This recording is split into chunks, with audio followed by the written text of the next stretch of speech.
गिबि गिबियावनो आङो प्राइम 24 हेडलाइन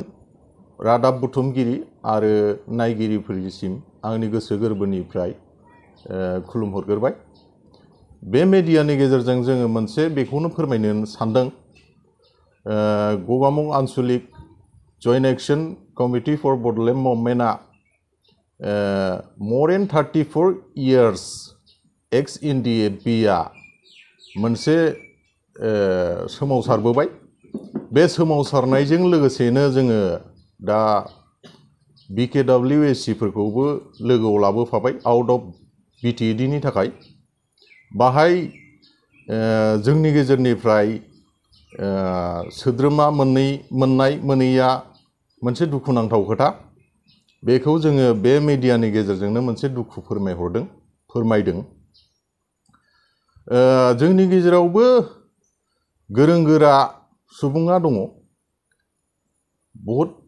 गोरों गोरा दङ। एफा गोबावै 34 इयार्सै सोमावसारबोनाय हिसाबै बे BKWSCआव जोंनि गेजेरनिफ्राय सोद्रोमा सासे मोनजानायखौ जों धेमाजि डिस्ट्रिक्ट हिसाबै बा आन्चलिक हिसाबैब्लाबो बिराद दुखु मोननाय जादों। बेखायनो जोङो BKWSCआव गाहाय मावफुंगिरि मानगोनां मिनिस्वर बसुमतारिया जोंनि गेजेरनिफ्रायबो सासे एक्स NDFB बि कासार बसुमतारिखौ लाफानानै बिथांनि केबिनेटखौ मोजाङै सालायलाङोब्ला जोंबो एसे मोजां मोनगौमोन, जोबोद गोजोननाय मोनगौमोन। मानो होनोब्ला जोंनि गेजेरावबो गोरों गोराया दङ। बेखौ फोरमायनानैनो आं बे मेडियानि गेजेरजों मोनसे दुखु फोरमायहरदों। गिबियावनो प्राइम 24 हेडलाइन्सनि खौरां बुथुमगिरि बिथां सारमोननिसिम खुलुमनाय मान बावनाय थाबाय। जोङो धेमाजि जिल्लानि सिङाव थानाय गगामुग हालामनिफ्राय, गगामुग दख'रानिफ्राय people's joint action committee for Bodoland movement plus ex NDFB हानजानिफ्राय जोङो नैबे मावफुं सोद्रोमानि थाखाय सायख'नानै हरनो नागिरदों। गोबाव समनिफ्रायनो नारा नाथा बिथाङा NDFB मुं लानानै बर' हारिनि दाबा दाबि गोजोन जा बिनांगौ, जा मोन्थाय दङ बेखौ बिथाङा नाजाबोबाय थादों। बिथांनि मुङानो जाबाय बि कासार बसुमतारि। बिथांखौ जोङो नैबे जोंनि थांनाय बोसोरनि 27 जानुवारि 2020आव जा बर' हारिनि गोरोबथा, थामथि गोरोबथायाव लाबोफानो हानाय BKWSCनि हास्थायनाय आरो नाजानाय, जोंनि खौसेथि बर' सुबुं आफादा जेरैबायदि खस्थ'जों दुखु दाहाजों लाबोनो हाबाय,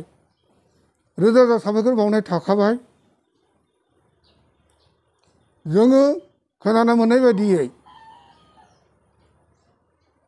केबिनेट मावफुं हाबाफारिखौ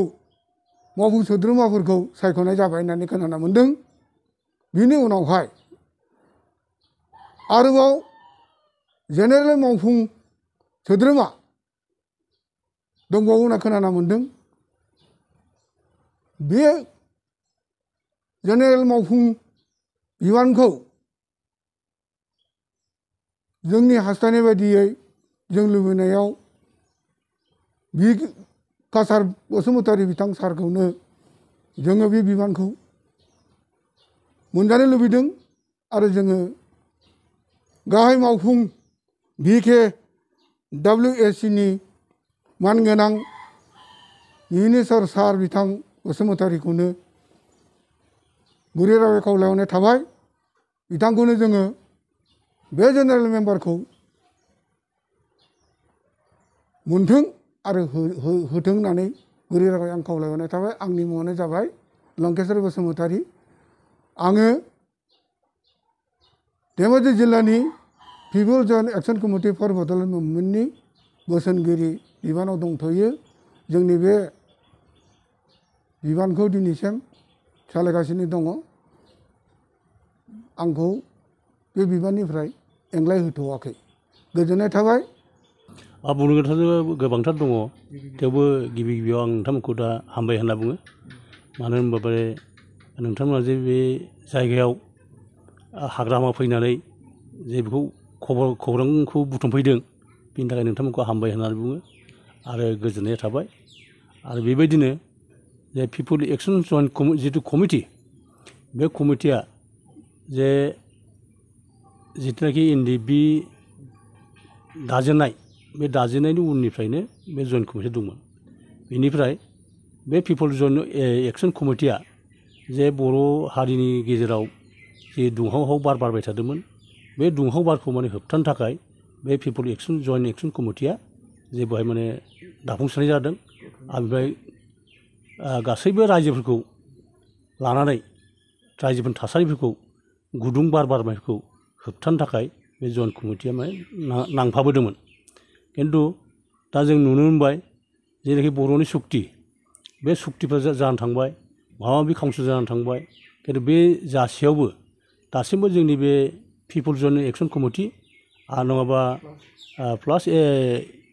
एक्स होननांसिगोन एक्स NDP जे बिथांमोननो जे दासिमबो मोजां लामाखौ दिन्थिनो होआखै आरो बे जयेन्ट बे जोंनि जिथु पिस फराम बे पिस फरामनोबो जे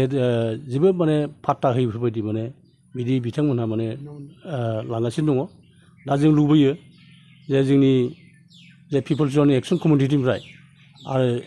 जेसेबांनाखि माने एक्स NDPफोर दङ बे धेमाजि जिल्लायाव बे धेमाजि जिल्लानि बिथाङा मा नाममोनलाय बिकालसार बसुमतारी जे बिथांनोबो माने आफादनि सोद्रोमा हिसाबै सासे लाफायोबा गासै आफादनि मानसिफ्रा माने गोजोननाय मोनगौमोन आरो गोजोनगोन मानो होनबा माने प्रतेकटा बा मोनफ्रोमबो माने आफादफ्रा जे मोनफा मोनफा साफा साफा माने सोद्रोमा मोनलांजोब्बाय सोरबा माबा मोनलांबाय जों इसेबांखौ लुबैयाखै खिन्थु ओरैनो जास्ट जि जेनेरेल मेम्बार बे जेनेरेल मेम्बारखौ जे जाहाथे माने बि कालसारनो जे होयोबा जों गोजोननाय मोनगोन आरो NDPनि हिसाबै खिन्थु दा जोंनि बे पिपल जयेन्ट एक्सन कमिटि बे जयेन्ट एक्सन कमिटियाथ' माने गोदोसोनानै थानाय बायदि जालायलांबाय आरो बेखौ जोंखौ नाफात्ता खालामनाय बायदि जालांबाय खिन्थु नाफात्ता खालामदोंबाबो जों गाज्रि मोनाखै जे बर' हारिया थांनो हाथों जे बर'नि जेसेबांनाखि माने हाबाफारिफोर दं दानि जेब्लाखि माने सोद्रोमाफोर फैदों बे सोद्रोमाफोर फैनायफ्रा जाहाथे माने मोजांथारै माने लामाखौ दिन्थिलाङो आरो हारिनि सायाव जाहाथे माने मोजां खामानि मावलाङो बेखौनो माने आसा खालामनाय थाबाय आरो बेनिफ्राय गाहाय मावफुंगिरि जे मिनिस्टार बसुमतारी जे बिथाङा जे जोंनि कछारी काउन्सिल अट'नमासनि जे चिफ होननानै जों माने मिथि मोनजोब्बाय आरो बिथाङा जाबायबो जाहाथे बिथाङाबो अननानै जे जोंनि माबाफोरखौ आफादफोरखौ मोनफ्रोमबो आफादनि सायाव जाहाथे माने खप्टे मेम्बार जा जियानो जा साफा साफा लायोबा माने गाहाम जागोन होननानै जों साननायाव फैयो खिन्थु मानो होनना बुङोबा जे माबा मोनसे घटना जायोबा जे जोंनि हारिफ्रा मोनफ्रोमबो माने आफादखौ माने नागिरख्रावो मालाबा समाव माने फरायसा आफादखौ नागिरो मालाबा माने एक्स NDPखौ नागिरो मालाबा माने बे पिस फरामखौ नागिरो नैबेबायदि मोनसे मालाबा एक्स BLTखौ नागिरो नैबिदि मोनसे नागिरनायाव फैयो ओंखायनो जे मोनफ्रोमबो आफादा जे हारिनि मोनसे समस्याखौ फोजोबनो थाखाय बा सुस्रांनो थाखाय आग बारायबोयो बा सावरायनायाव मेलफ्राव फैयो बाहागो लाफैयो बे बाहागो लासेयावबो बेफोरखौ नुनानैबो बिथांमोनहा जुदि माने अबेबा अबेबा आफादफोरखौ जुदि गालाङोबा बे माने गोरोन्थि जागोन होननानै जों साननायाव फैयो जाहाथे जों मोनफ्रोमबो आफादनिफ्राय जाहाथे माने सासेबो थालाङा जाहाथे माने मोनफा मोनफा आफादनिफ्राय मोनलाङो बेफोरनिफ्रायबो मोनथों जों बेखौ गाज्रि मोननो थाङा आरो जोंनि बे